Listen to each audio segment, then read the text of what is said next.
When you go to an amusement park, the end goal is to have fun, to enjoy yourselves. And so to help do that, amusement parks build roller coasters. And when they do that, they hope that their guests will like them, scream a little, have a good time. But every once in a while, you come across a roller coaster that was just flat out bad. Not bad as in it was scary, but bad as in they tried to make it an enjoyable roller coaster and it ended up causing more harm than good. Now, oftentimes you can tell this by the roller coasters that have built up a reputation and not in a good way. A lot of times they'll have shorter lines, and sometimes they're still popular with the public despite that a lot of people really don't like them. And I'm at the point where I've ridden almost 430 different roller coasters, and so you come across some bad rides. Every single ride on this list I would not recommend experiencing, with the exception of to ride it once just so that you could say you've ridden it, get the credit, but after that you really don't need to ride it again. Either they're rough, uncomfortable, or just not a pleasant experience. So as much as I like to find the good in some rides,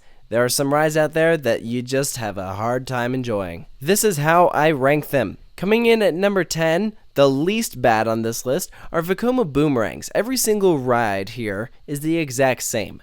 Some of them might have little different technical components, such as different restraints, maybe a different braking mechanism, updated trains, that kind of thing. But they all have the same layout. You start up backwards, you drop, you go into a cobra roll, then a vertical loop, go up a spike, and then do it all over again. Now, these aren't necessarily bad roller coasters, but here's the thing. There are so many of them out there. You can find one of these all across the world. So, when you get to the point where you've ridden so many roller coasters, it gets really annoying when you keep on having to ride these things over and over again. They're not re-rideable. Some of them are a lot rougher than others. Some of them aren't that bad. But for the most part, the model itself, I just kind of dread riding. Every time it comes to a VEKOMA Boomerang, I'm like, ugh, one of these things again. And that shouldn't be the way with a roller coaster. You should look forward to wanting to ride it. But next up on the list is a coaster in the middle of nowhere. This is Desperado at Buffalo Bill's Hotel and Casino in Primm, Nevada. This ride is really tall, really fast, and really rough and jerky. It's kind of earned itself the nickname Desperado. And I can see why some people might enjoy this coaster, but this was just not a ride for me. With speeds that fast and a ride so tall, it has so much potential to have some awesome elements. However, this one, it just didn't do it for me. It was not a comfortable experience. Moving on, we're heading to CAROWINDS for a very uncomfortable stand-up coaster. This is VORTEX. What I'm not a fan about this ride is, one, with stand-up coasters, if you're a dude, they really can be painful. In roller coasters, bottom line, you don't want them to be painful. It's good to have a nice smooth ride that's still forceful and intense, but this one, yeah, it may be forceful and intense, but it's done while turning your legs to jelly, and that area right below your waist is probably getting beaten to a pulp. I mean, I've ridden some stand-up coasters that I actually like, but VORTEX, unfortunately, is not one of them. But next, we're moving on to a ride that I would consider just plain stupid. This is LaRonde's VEKOMA looping coaster. I don't even know how to pronounce this. Super Manege, Super Manage, Super Nicki Minaj. Like, I don't know, whatever the heck you want to call it. It's rough, you're gonna bang your head on the restraints, and it just doesn't do a whole lot for you. It almost felt like a carnival coaster. I rode it to get the credit, and I don't plan on experiencing it again. It was one of those rides where I was kind of asking myself, why is this here? Like, it didn't do anything special. Its track profiling had some issues. It just didn't really do anything. I got off and I said, why the heck does that even exist? So screw this ride. But let's actually go back to CAROWINDS. This is a coaster right next to VORTEX. It's NIGHTHAWK. This is another VEKOMA. It is a Flying Dutchman coaster. And what's weird is I like the other two Flying Dutchmans at Kings Island and Six Flags America. They're fun.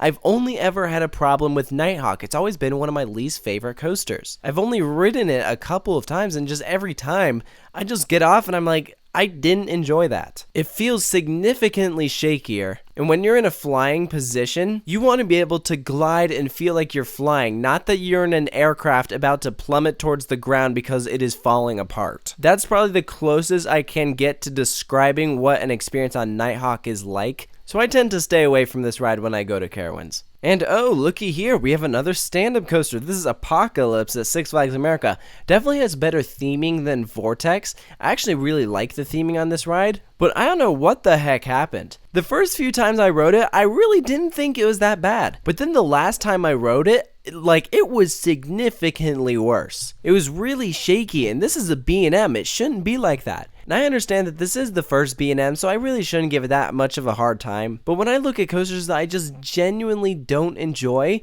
Apocalypse was one of them. I'll watch it. I think it's actually a really pretty ride, but actually getting on it, I was not a fan of, which is quite a shame really, because I did think that this coaster had some potential. A coaster, however, that does not have any potential is Time Warp at Canada's Wonderland. What a piece of garbage. It is a Zamperla Volaire, and it's their version of a flying coaster. This ride is just stupid. Like, you go up this spiral lift hill, which is kind of neat, but you have like a series of dips, a couple of inversions. It's a compact layout, and the restraints you're in are really bizarre. You go up into like standing position, and you basically get in these like metal cages. You feel like you're in prison, and you proceed to go along some jerky turns, uncomfortable transitions, and for a second I actually thought that this was worse than Flight Deck, and that's considered like Canada's Wonderland's worst roller coaster. However, this is right next to it. I'd say it's just as bad. So we've made it to our top 3. Number 3 is Ninja at Six Flags St. Louis. This ride, like, I don't even know why it's still around. I feel like this is a coaster that should have been torn out ages ago, but for some reason it's still there. It was actually built by 2 different manufacturers because one of them dropped out halfway through, so another had to pick back up and complete the track work. And so the ride is extremely rough and painful. And you think that's bad? Try riding it with VR. Six Flags St. Louis actually had a VR experience on this when I went to go ride it. So you can experience it with a headset on your face so you can't see where you're going. It makes the ride that much worse. So that was a dumb idea, but then again, this whole ride was a dumb idea. It does not belong in a park like Six Flags St. Louis. It belongs in the dumpster behind Six Flags St. Louis. As for our number 2 roller coaster, it's an icon. It's the New York roller coaster. The Big Apple coaster. Formerly Manhattan Express and also formerly Roller Coaster.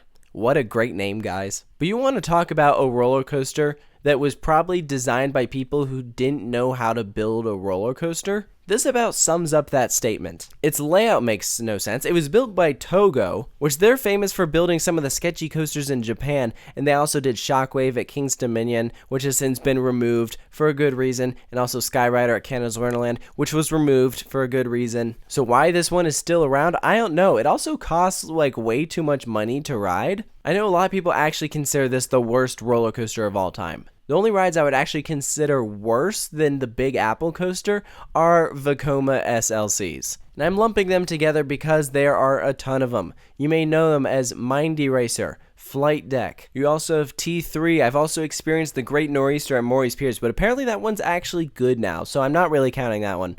But when I rode it, it was crap. But these all have the same layout. You do have some that vary in restraints, but the restraints are pretty much, I'd like to judge them based off of how painful each one is, because none of the restraints are good. It pretty much just depends on which one is worse than the other. It's just varying degrees of pain. So what makes these rides so bad? I mean, actually the layout is pretty solid. It's just poor execution. If a different manufacturer took a VEKOMA SLC layout and did it themselves, I think it would actually be a very good ride. That being said, because VEKOMA did it, it's actually the worst thing ever. Remember how some of these coasters, I was talking about how they were rough, jerky, shaky, you feel like you're bouncing all over the place, probably bashing your head into the restraints? Yeah, none of those coasters do that as bad as VEKOMA SLC'S. I pray that none of you ever have to experience a VEKOMA SLC, and if you do, I hope it's just for the credit and that's the first and last time that you ride them. There's lots of great roller coasters out there, but of these 10 that I mentioned, I wouldn't consider any of these a good ride. Now for this list, I did exclude kiddie coasters and currently defunct rides, because there are some roller coasters that are no longer around that would make this list for like worst coasters I've ever ridden. But all of these rides that I mentioned are currently in operation. I wouldn't complain if all of them were destroyed, but that's just my opinion. I want to hear from you. What are some of the worst roller coasters you've ridden? And also post if you agree with me and you think this list makes sense, if you didn't like some of these rides, or if you think I'm wrong and you actually like some of these experiences. Let me know, and of course make sure to hit that subscribe button if you're new to Coaster Studios, and you can stay tuned for more countdowns coming soon.